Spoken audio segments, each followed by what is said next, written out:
గొడ్డలి వేటు గురించి ఒక్కసారి మనం ఆలోచన చేసుకుంటే పరిస్థితి ఏంటనేది ఆలోచించవచ్చు. కోడికత్తి డ్రామా, ఆ దళిత బిడ్డ ఈ రోజుకి కూడా ఆ స్త్రీని ఇప్పటికీ కూడా ఇబ్బందులు పడుతూనే ఉన్నాడు. గులకరాయి డ్రామా అంటే ఏదో రకంగా అంటే సీఎం కుర్చీలో కూర్చోవాలనే ధ్యాస తప్పించి మానవత్వం లేకుండా చేసే పరిస్థితి ఈరోజు మనందరికీ కూడా కనిపించే పరిస్థితి వస్తుంది.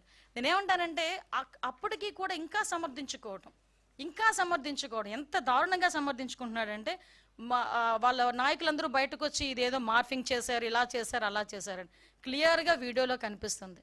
సింగయ్య అనే దళితుడు ఆ కారు కింద పడి నలగడం క్లియర్గా కనిపిస్తూ ఉంది. ఇటువంటి పరిస్థితుల్లో కూడా కనీసం ఆపకుండా వెళ్ళిపోయే పరిస్థితి కనిపించింది. అంటే చాలామంది జగన్మోహన్ రెడ్డి గురించి అతను మాట్లాడితే బయటకు వచ్చి విలువలు, నీతి, నిజాయితీ, జాలి, దయ ఇలాంటి పదాలు కొన్ని జగన్మోహన్ రెడ్డి నోట్లోంచి రాకూడదండి. ఎందుకంటే ఈరోజు అటువంటి ఆ మాటలు మాట్లాడడానికి కూడా పూర్తిగా అర్హత లేనివాడు జగన్మోహన్ రెడ్డి. అటువంటి వ్యక్తి ఈరోజు పైగా దాన్ని సమర్థించుకోవడం ఏంటి? నిజంగా యాక్సిడెంటల్ పడ్డాడు అనుకుంటే వెంటనే బయటకు తీసి ఒక హాస్పిటల్కి పంపించుంటే ఒక నిండు ప్రాణం బతికేది. ఈరోజు ఆ కుటుంబానికి సింగయ్యని తీసుకొచ్చి ఇవ్వలేడు కదా. ఆయనైతే చక్కగా ప్రయాణం అంతా చేసుకుని ఆ విగ్రహం ఆవిష్కరణ చేసుకుని మళ్ళీ ఇంటికి వచ్చి హ్యాపీగా కూర్చున్నాడు. 2 ప్రాణాలు పోయినాయి. ఆ 2 ప్రాణాలని తీసుకొచ్చి ఇచ్చేవాడు కాదు కదా. అంటే బయటకు వచ్చి ఒక అతను అంటాడు, ఎవడో మా కార్యకర్తే కదా చచ్చిపోయాడు. అరే మీ కార్యకర్త చచ్చిపోయిన మనిషి, అక్కడ మనిషి చనిపోయాడన్న సంగతి మీకు ఎందుకు గుర్తు రావట్లేదు? ఆ మనిషి చనిపోవడానికి కారణం ఆ నాయకుడే అన్న సంగతి ఎందుకు గుర్తు రావట్లేదు? మళ్ళా పైగా దాన్ని సమర్థించుకునే పరిస్థితి మనం అందరం కూడా చూస్తూ ఉంటే సమాజంలోని హింసని ప్రేరేపించే పరిస్థితి. ఎంత దారుణంగా హింసని ప్రేరేపిస్తున్నాడండి. అంటే ఒక నేరస్తు చాలా సందర్భాల్లో గౌరవ చంద్రబాబు నాయుడు గారు ఒక మాట అంటారు, సీఎం గారు ఒక మాట అంటారు, రాజకీయ ముసుగులో ఉన్న ఒక నేరస్తుడు. ఎస్, ఆ పదానికి ప్రాపర్ యాప్ట్ ఎవరంటే జగన్మోహన్ రెడ్డి.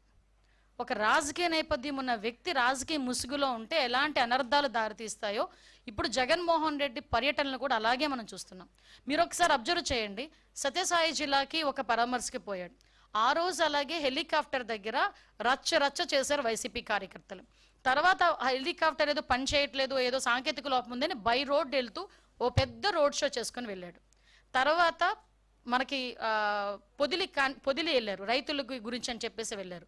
ఆ రోజు అదే టైంలో జరిగిన కృష్ణంరాజు ఇన్సిడెంట్ సంబంధించి సాక్షి టీవీలో అమరావతి మహిళల గురించి తప్పుడుగా మాట్లాడారని అక్కడ పక్కన ఎవరో ఒక చిన్న ధర్నా చేస్తూ ఉంటే ప్లకార్డ్స్ పట్టుకుంటే వైసీపీ కార్యకర్తలు పోలీసులను కూడా రాళ్ళు ఇచ్చి కొట్టే పరిస్థితి కనిపించింది.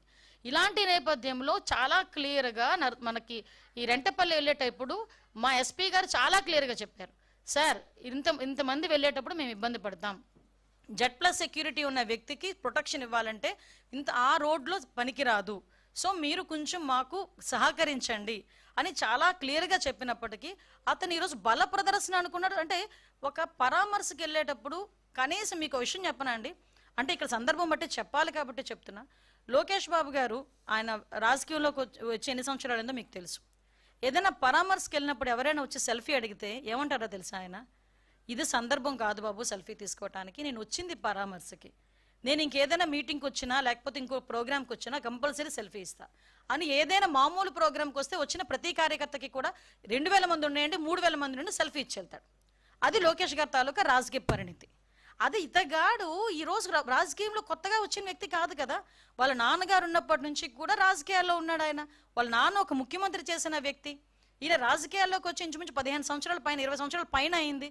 అటువంటి వ్యక్తి కనీసం ఒక మనిషి ప్రాణం గురించి, సొంత వైసీపీ కార్యకర్త ప్రాణం గురించి కూడా ఆలోచన చేయకుండా పక్కకి ఈడ్చిన ట్వీట్ చేసి అతని ప్రోగ్రామ్ని ముందుకు నడిపించుకున్నాడంటే ఇతను పరామర్శ అన్న పేరుకే కానీ అతని బల ప్రదర్శన అన్నది చాలా క్లియర్గా మనకందరికీ అర్థమవుతుంది.